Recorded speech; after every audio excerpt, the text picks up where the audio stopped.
بسم اللہ الرحمن الرحیم۔ دوستو، سانپ اور مور جنت میں رہا کرتے تھے۔ اللہ تعالیٰ نے انہیں جنت سے کیوں نکالا، ہم آپ کو آج کی ویڈیو میں بتائیں گے۔ دوستو، شیطان مردود جب لعنتی ہو گیا کیونکہ شیطان نے حضرت آدم علیہ السلام کو جنت میں سجدہ کرنے سے انکار کر دیا تھا، تو اللہ تعالیٰ نے شیطان کو جنت سے نکال دیا۔ جنت میں کھانے پینے اور گھومنے پھرنے کو بہت کچھ تھا، لیکن تنہا اکیلا ہونے کی وجہ سے حضرت آدم علیہ السلام اداس رہنے لگے۔ پھر اللہ تعالیٰ نے حضرت آدم علیہ السلام کی بائیں پسلی سے حضرت بی بی اماں حوا کو پیدا کیا۔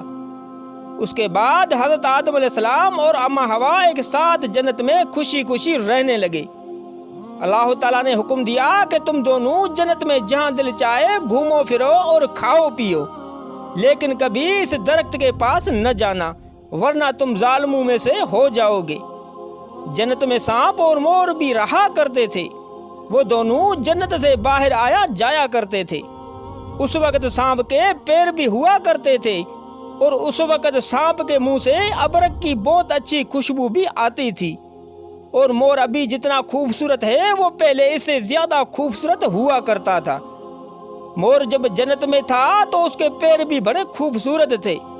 جب ایک دن سانپ اور مور جنت سے باہر آئے تو ان کی ملاقات شیطان سے ہوئی۔ شیطان ان سے کہنے لگا کہ مجھے بھی اپنے ساتھ جنت میں لے چلو۔ ان دونوں نے کہا کہ ہمیں اللہ تعالیٰ کی طرف سے حکم نہیں ہے، ہم تمہیں جنت میں نہیں لے جا سکتے۔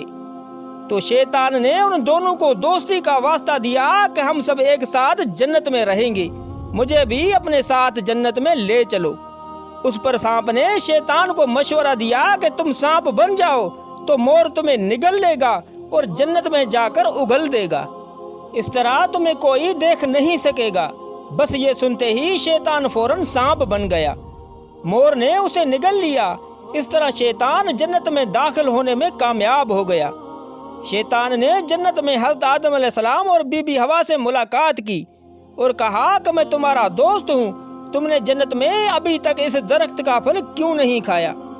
اس پر دونوں کہنے لگے کہ اللہ تعالیٰ نے ہمیں اس درخت کے پھل کو کھانے سے منع فرمایا ہے، اس لیے ہم وہ پھل نہیں کھا سکتے اور نہ ہی کبھی کھائیں گے۔ جب حضرت آدم علیہ السلام سو گئے تو شیطان بی بی حوا کے پاس آیا اور اسے بہکانے لگا اور کہا کہ اللہ تعالیٰ نے تمہیں وہ پھل اس لیے کھانے سے منع کیا ہے کہ کہیں وہ پھل کھانے کے بعد تم فرشتے نہ بن جاؤ اور ہمیشہ کے لیے جنتی نہ بن جاؤ۔ بی بی حوا شیطان کے بہکاوے میں آ کر اس درخت کا پھل کھا لیا، اور جب حضرت آدم علیہ السلام سونے کے بعد اٹھے تو شیطان نے اسے بھی بہت زیادہ اصرار کیا اور مجبور کیا، اور وہ پھل حضرت آدم علیہ السلام کو بھی کھلانے میں کامیاب ہو گیا۔ جیسے ہی ان دونوں نے اس درخت کا پھل کھایا تو ان کا جنتی لباس اتر گیا۔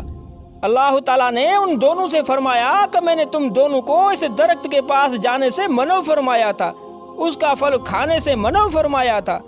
اللہ تعالیٰ نے ان دونوں کو جنت سے نکال کر زمین پر بھیج دیا اور ان سے فرمایا کہ زمین پر ایک خاص وقت تک تمہارا ٹھکانہ ہے اور تم اب زمین پر رہو گے۔ اللہ تعالیٰ نے شیطان کو جنت میں لے جانے کی وجہ سے مور کی خوبصورتی چھین لی۔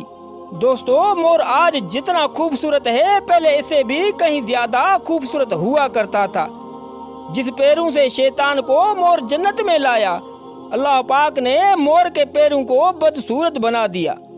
جس منہ سے سانپ نے مور کو شیطان کی مدد کرنے کا مشورہ دیا، اللہ تعالیٰ نے سانپ کے منہ سے ابرک کی خوشبو آنے والی خوشبو چھین لی اور اس کے منہ میں زہر ڈال دیا، اور اس کے ساتھ سانپ کے پیر بھی چھین لیے اور ان دونوں کو جنت سے نکال کر زمین پر بھیج دیا۔